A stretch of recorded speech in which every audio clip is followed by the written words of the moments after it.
Morning, morning, morning. It's a Sunday morning. A Sunday morning.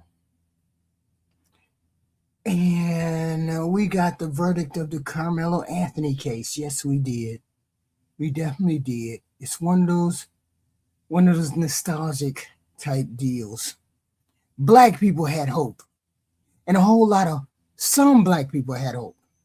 And a whole lot of white people didn't. And you say hope for what? Hope that Carmelo Anthony would be held accountable without losing decades of his life. Hope that being 17 years old would actually matter, and hope that somebody would look at this whole mess and say, yeah, this boy needs to be punished, but 35 years is damn too much. That was the hope.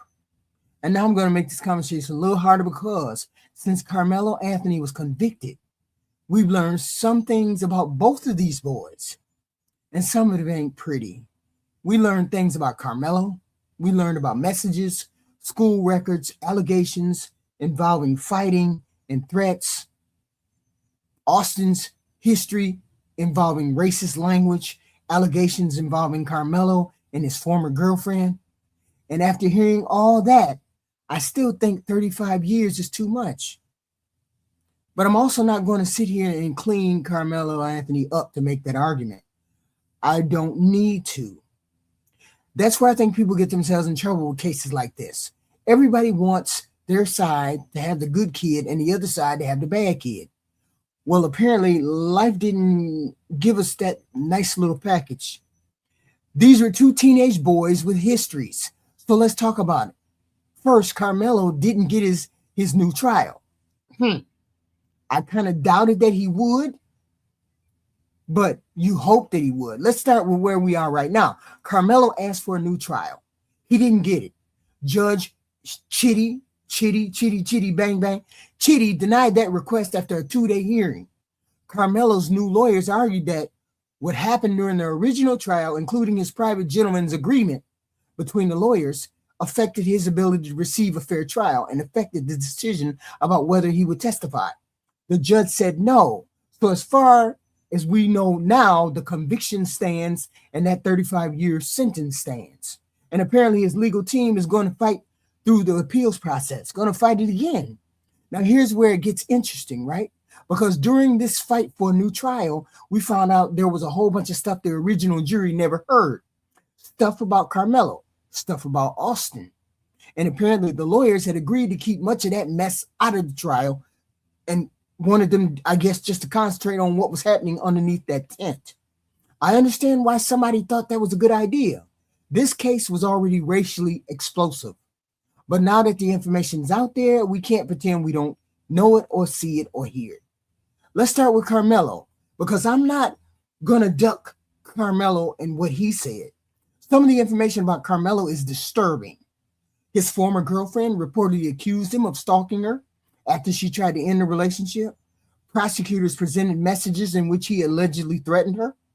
There were allegations and messages involving fights, messages involving weapons. There were records of previous school trouble. And prosecutors presented some extremely disturbing things he allegedly said about the violence.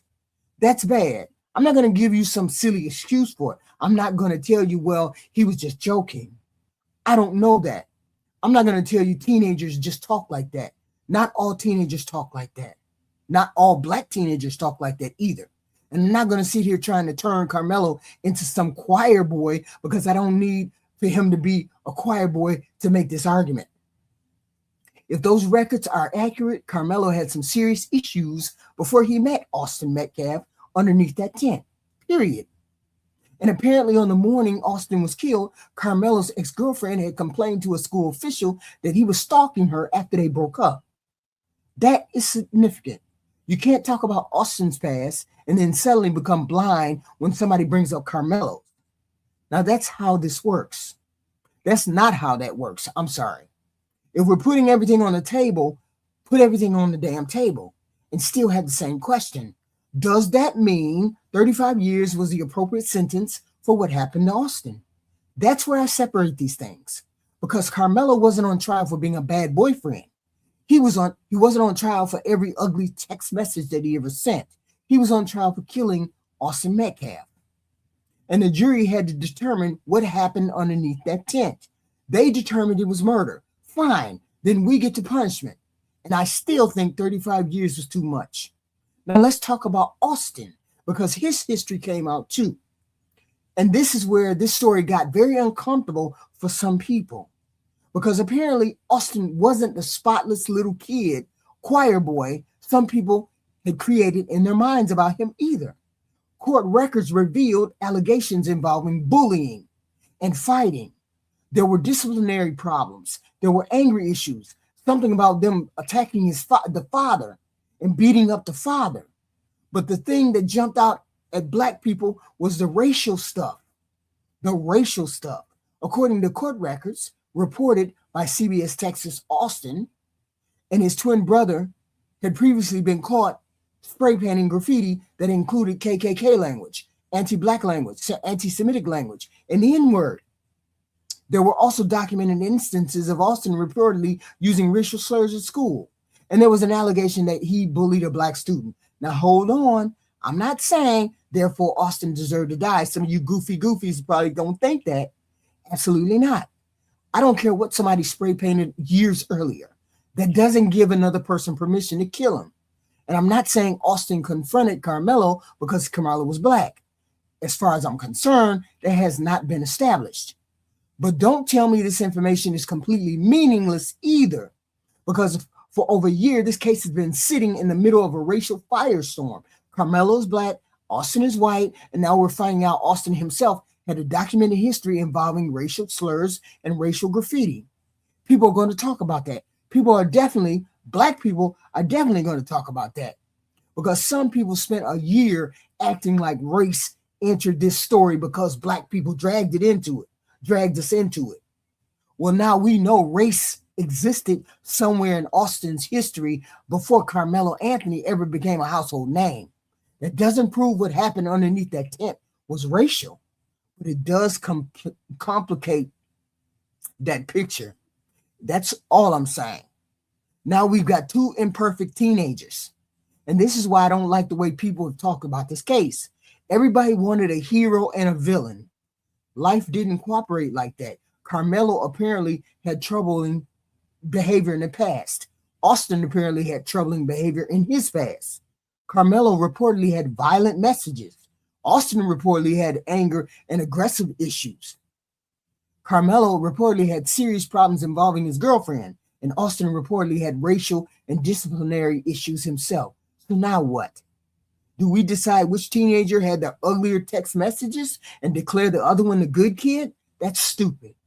Neither kid's entire life can be reduced to the worst thing somebody found in his phone or his school record. Austin's racist graffiti doesn't mean Austin deserved to die. Carmelo's ugly messages don't mean Carmelo deserved whatever sentence Texas could possibly throw at him. That's precisely why we have trials. The question was supposed to be, what happened between these two boys that day?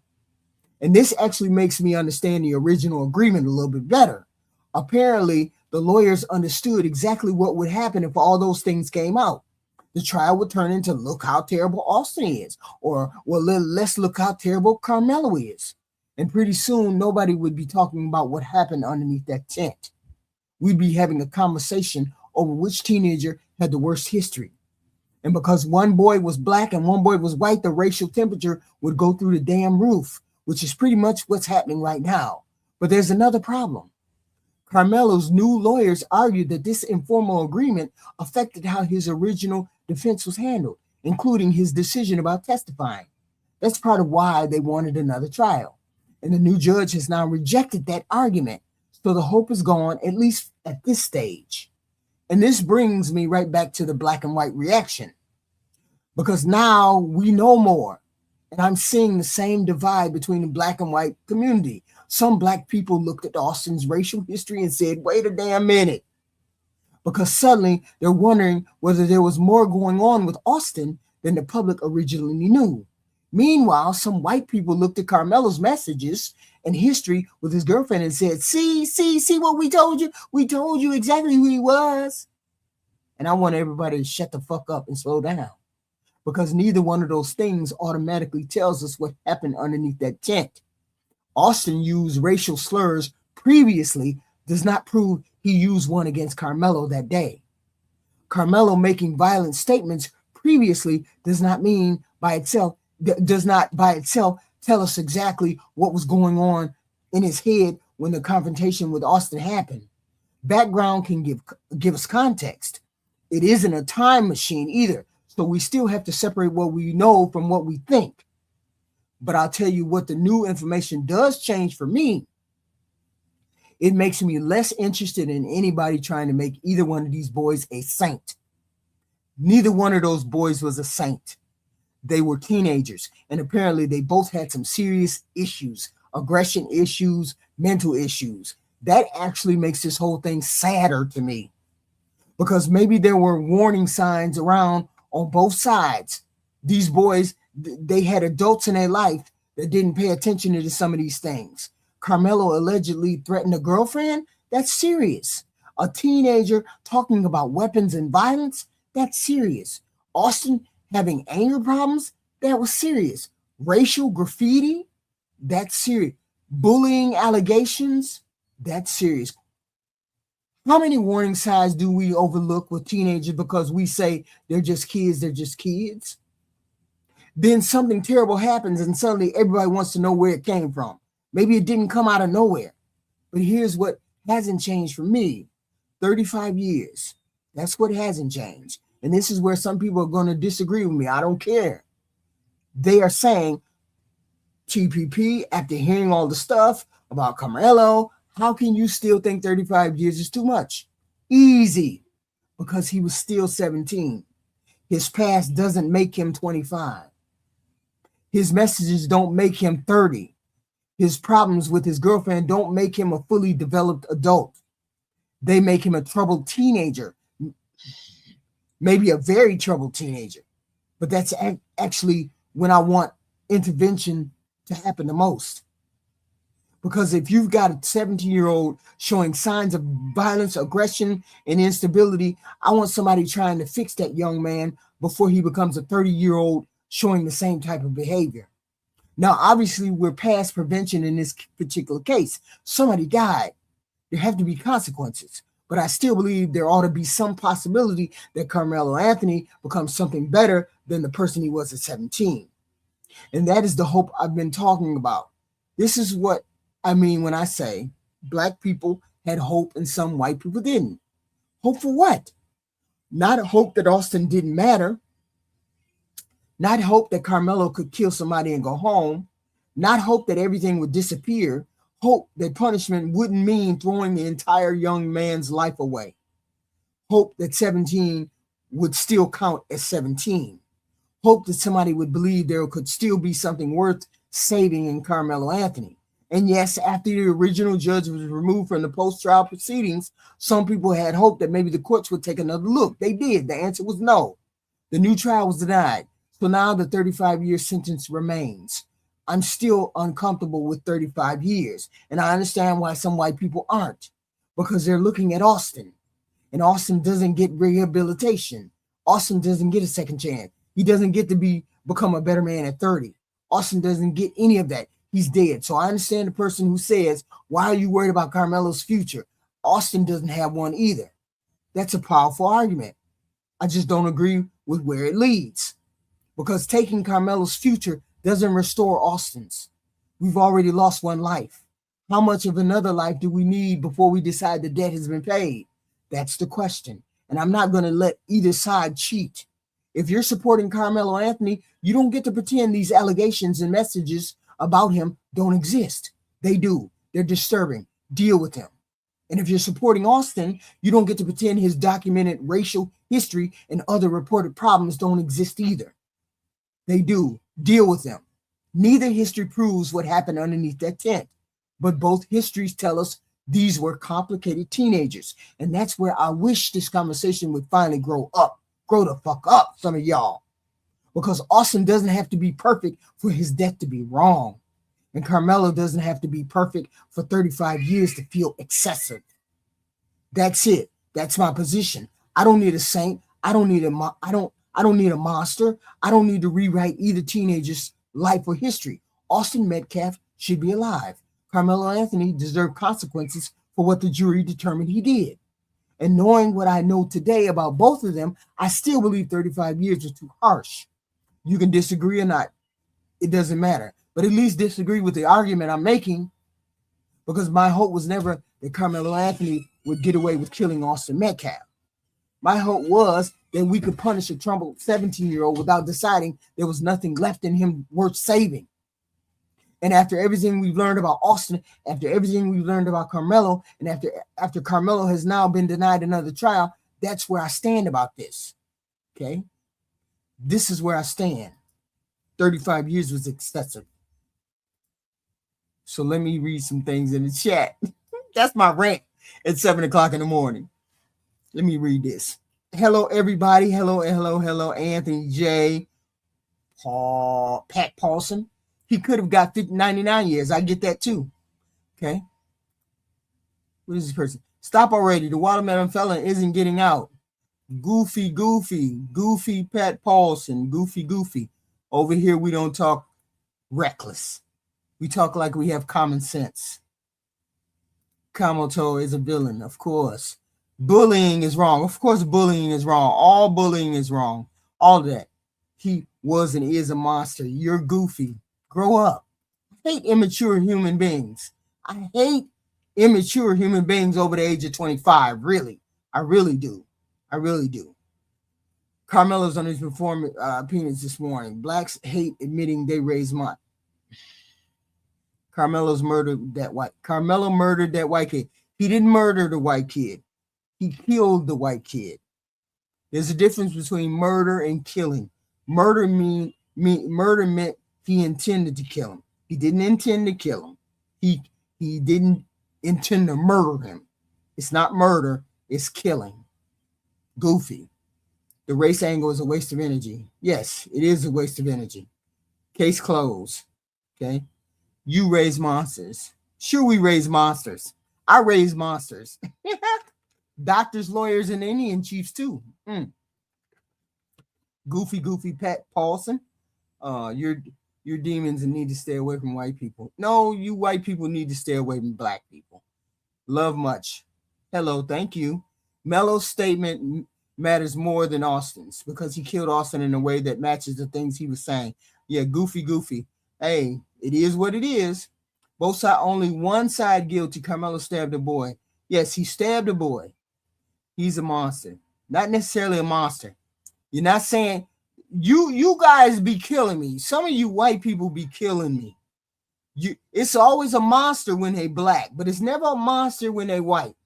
Has anybody said anything about Tyler Robinson being a monster because he killed Charlie Kirk? Has anybody said anything about that one dude who went through a crowd and killed 3 or 4, 5 different people after he crossed the border from killing them? Has anybody said anything about being monsters? It's always a monster when they're black, but it's never a monster when they're white. Shut your ass up. I hate racial people when they don't do the even. I hate racial people. I was a grown man in the military at 70 and with my father before me. 17 is grown. Yes, sure it is when you need it to be. Blah, blah, blah. His parents hate him because they knew they failed him and raised a terrible killer. Okay. Remove the race to see this clear. Yes, we removed the race. I removed the race completely to see the whole thing. Maybe you need to do that. Why would you even need to mention race? Goofy. Funny because if he had murdered his black girlfriend, you wouldn't even be talking about this. If he would have,